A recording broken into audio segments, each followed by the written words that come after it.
Gollys Folly. Once, in a kingdom in a faraway land, King Zor made his home in a palace so grand. He loved his son Golly with all of his heart, but Golly couldn't wait for his own life to start. King Zor appeared and Golly saw people bow. Golly wanted that too, he wanted it now. As king, he'd have so many choices to make, and thinking just of himself, he made a mistake. Wait for the crown? Grow old, then become king? No, Golly knew what he wanted more than anything. If you step down now, father, I swear, I'll rule wisely over the land in our care. Zor handed his robe to his eager young son, then gave him his crown. The exchange was done. Now Golly felt happy, his title had a nice ring, so he showed off a bit on his first day as king. All the people bowed and admired his clothes. He smiled in the sun, striking a pose. He let the light reflect on his shiny gold crown. His dreams had come true, everyone knew it in town. He enjoyed the attention, the dancing and fun, and he liked giving orders to everyone. He counted his riches, all his gold in a heap, but after a few months, he still could not sleep.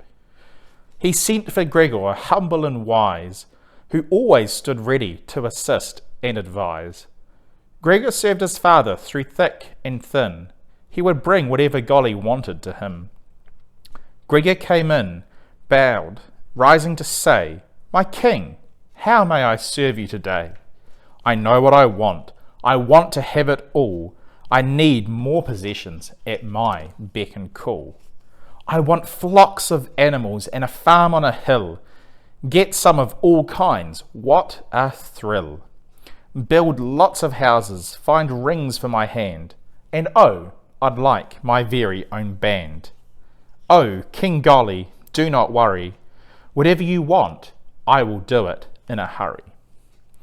Soon, King Golly had all that he asked for, but all of those things left him looking for more. He called Gregor and asked, "What's the point of all this stuff? I'm still not happy. I've had enough. I know what I want. I want to know it all. Gregor, build a library 100 feet tall, with shelves full of books all waiting for me, so I can learn everything from A to Z. Oh, King Golly, do not worry. Whatever you want, I will do it in a hurry." Gollys Library was not just for show. He learned all the things he could possibly know. He studied all night, then woke up at 5. Everyone called him the smartest man alive. This brought him happiness for just a few days. After that, he called Gregor, who seemed amazed. Gregor asked, "And how may I serve you today? I know what I want. I want to enjoy it all. On my birthday, on the 12th of May, I want the biggest ever party for my day. Oh, King Golly, do not worry. Whatever you want, I will do it in a hurry." Of course, Gregor jumped straight to his task. He drew up a plan and he did it fast. He invited 1,000 famous guests who arrived from the north, south, east, and west. Next on the list, Gregor ordered an ice cream-filled cake and a feast of the best foods the chef could make. The guests arrived, laughing, happy and hearty. Golly ate and laughed too, enjoying the party. Golly ate one piece of cake, then 2, then 3, then 4. He stuffed himself till he couldn't eat any more. All through the night, as his tower of gifts grew, Golly felt strange. What should he do? He felt sicker and sicker. He could only crawl. He crept up to his room and then began to bawl. He felt so alone, despite the party crowd. "I have hundreds of gifts," he cried aloud, "but no one to share them with, no one who cares. What was I thinking?" he asked in despair. King Zor came in and helped his son up. He handed Golly cool water in his own cup.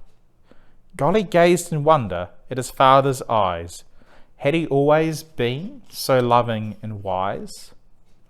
Remembering, Golly looked back on his past. His father had helped him whenever he asked. Whether he thought about his father or not, King Zor thought about him and loved him a lot. When it came to the crown, he'd gladly wait. The stuffs, the facts, the fun might feel great, but the love of his father made him happy inside, and he still had lessons to learn at his father's side. He had learned King Zor never let him down, so wisely Golly gave back his father's crown. He would never be happy with the things he could store, for the love of his father meant so much more. So that story is based on the book of Ecclesiastes in the Bible. Like Golly, the writer of Ecclesiastes tried to find meaning chasing after pleasure and wealth and knowledge, but he found in the end it's all vanity, like trying to chase after the wind. Ecclesiastes points out to us the truth that eternal meaning, real satisfaction, are only found in a relationship with Jesus Christ. That's an answer that truly satisfies, and I hope that story has helped you see that a little bit clearer.